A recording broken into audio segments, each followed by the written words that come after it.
brought me here. I had nothing to do with coming to Oslo. I tried living my life where I had a plan. You know, I had a best idea, and I kept running into walls, and I kept always being disappointed in what I had hoped to expect to get out of life. And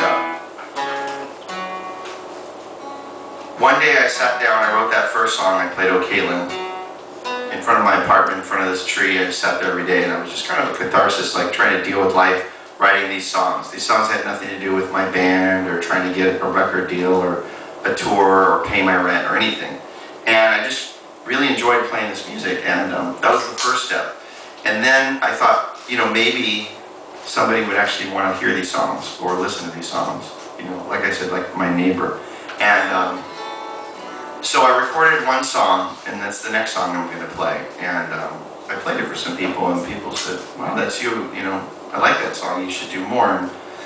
And I had done a Kickstarter campaign. I don't know if you guys ever heard of that online, but through Amazon, you can do a painting, you can do all sorts of things, and you can raise money for your project.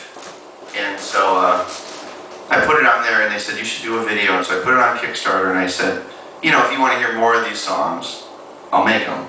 And it was that simple. And the response was was wonderful. It was really inspiring and really positive. And so they contributed money, and that led to the making of this record. It paid for the recording, it paid for the artwork, and what I did was I interacted with people. This is very different than the way that people used to do music. You know, it used to be a separation between who's on stage and who's there. The more distant you were, the cooler you acted, the less you were willing to talk to people, the more money they gave you. You know, if you were Courtney Love, the more you acted like an asshole, the more famous you became. I used to see it. I was a kid, and she was around, and the more trouble she would cause, the record company would be like, "Oh, we got a real rock star here," you know. And it's like, but ultimately, I mean, as far as being on this planet, it's such a dark direction to go. And I've been trying to live in that world, and it just wasn't working. And so I completely shifted focus, and I started, you know, if you approach everything in life as a team, you know, what do we want out of this? Everybody wins. And so this record isn't even my record, it's everyone else's. So I asked, should I do an EP? You know, do you want more songs? People wanted lyrics, they wanted artwork, they wanted all these things. And so I got all this feedback. So the record that's over there was not only paid for by the fans, but sequenced by the fans. I said, well, which song should go first, and this and that. I even picked the sequence. So it's kind of inspiring. And then when I finished it, I thought, well, I'll play a show in LA, and then I'll go back to my real life. And it turned into Seattle, to New York, San Diego, Houston, you know, Russia, and now I'm in Oslo, and it's continuing on. I'll be in England and Germany tomorrow, and I mean, it's just amazing. And the reason that the cities that I'm in is I thought, well, where should I go? Now, maybe I would have thought, well, I'm going to go to London, or I'm going to go to Berlin, like, you know, these capital, these city centers where everybody goes. But then I looked at who was excited about the record, and it was Oslo, and it was Gothenburg, and it was Siberia. I'm serious. Like, they can't wait. It's next week in Siberia. You know, it was Manchester. It wasn't London. And I thought, you know, we try so hard to make the people love us that don't pay attention to us. We're like, hey, look at me, you know, like Radiohead, right? You know, I wish you would notice when I'm not around, right? And I thought, fuck that. You know what I mean?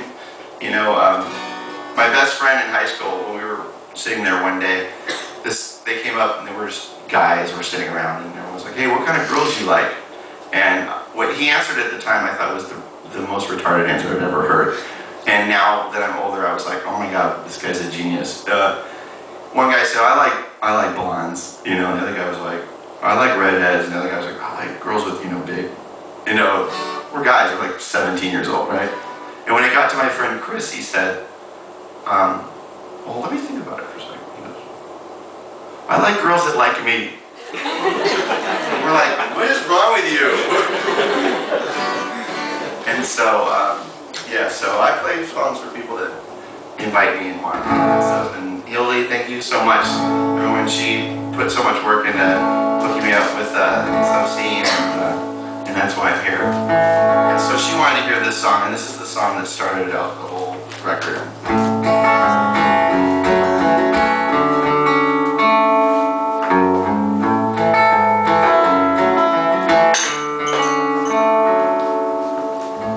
It's so quiet on the pavement, staring sideways, I'm biting on my lip. I'm so quiet, you just riot, knock me down. Girl, you're shaking both your fists when you're high above me, where the stars meet. Number one, won't you take a look to see? It's a long, long, long way down. It's a long, long, long way down, down to me.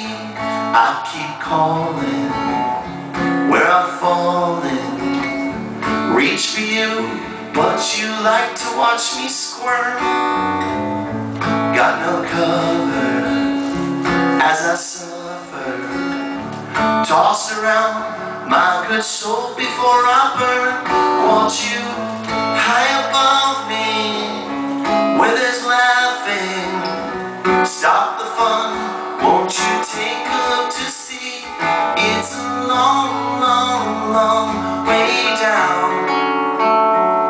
It's a long, long, long way down.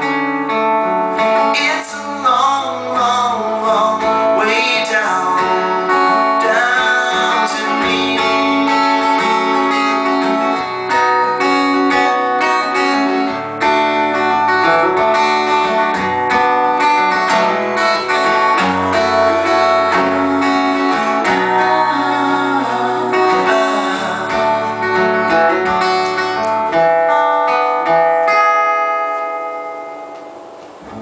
It's so dirty, turning 30, virulent, you kick right in my face.